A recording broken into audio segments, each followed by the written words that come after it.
Yeah, credit to Furman. They made seem like every play down the stretch. We get it to one.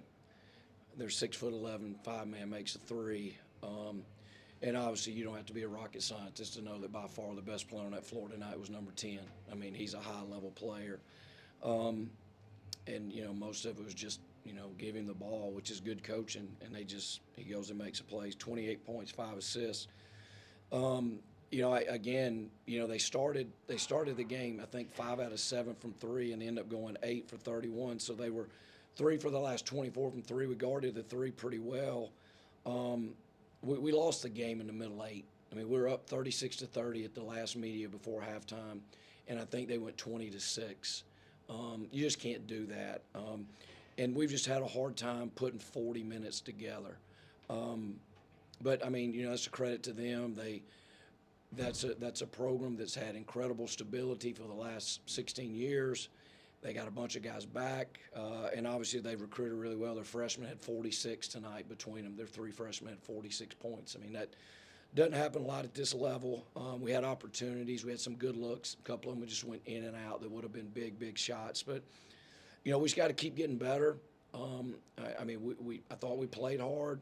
I thought we gave ourselves a chance. But we're just not talented enough to have those lulls for 4 or 5 minutes. Coach, how satisfied were you with the energy? Because a lot of these games you start off slow, but tonight it wasn't a slow start. How would you rate the energy? Yeah, I thought we were ready to play. I thought we had a good plan. They just got a lot of firepower.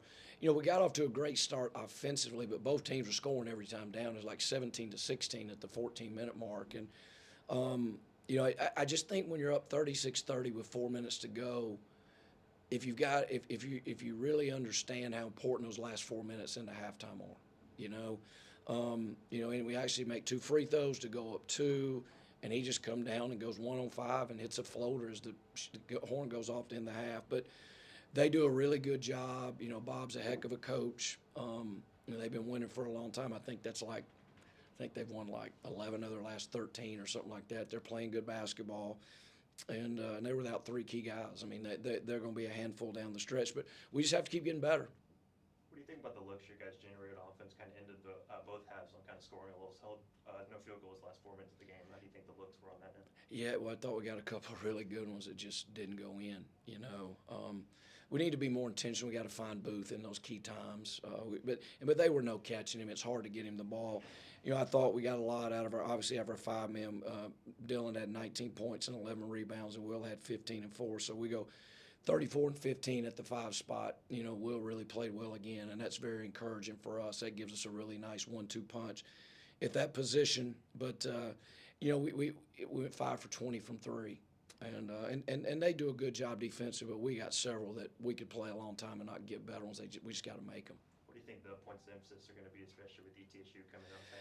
Yeah, I think the biggest thing is when you lose, you got to learn. When you win, you got to learn. And I'm not discouraged. I'm obviously disappointed. I thought we had 3 really good days.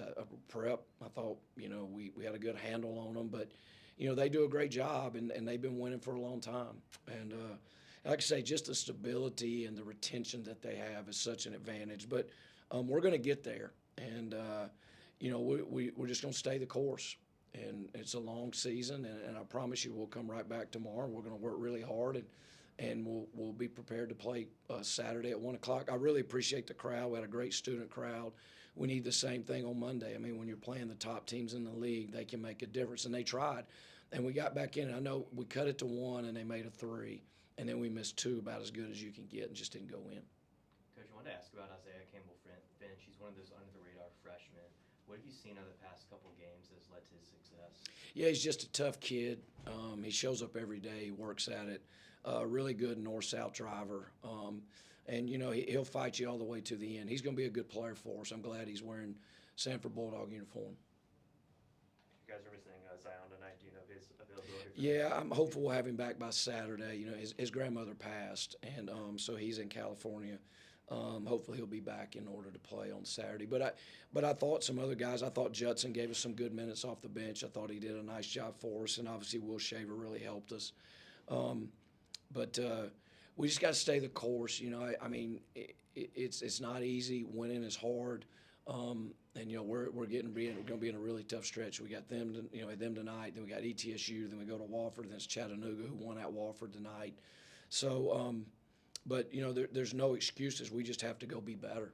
Do you think games like this make you stronger when you have Furman and then, like you said, this little game on the weekend? These tough games. Yeah, we're right there. We're right there, and but it's up to me and our staff to help us figure that part out to get us over the hump. That's what we have to do, and nobody. It's really hard to lose that game, but again, tip your hat to them. I don't think. I've had teams win games like that, and people go in and make excuses. We're not making excuses. They made plays down the stretch, and we did. Okay, thank you guys. Thank you for being here. Appreciate you so much.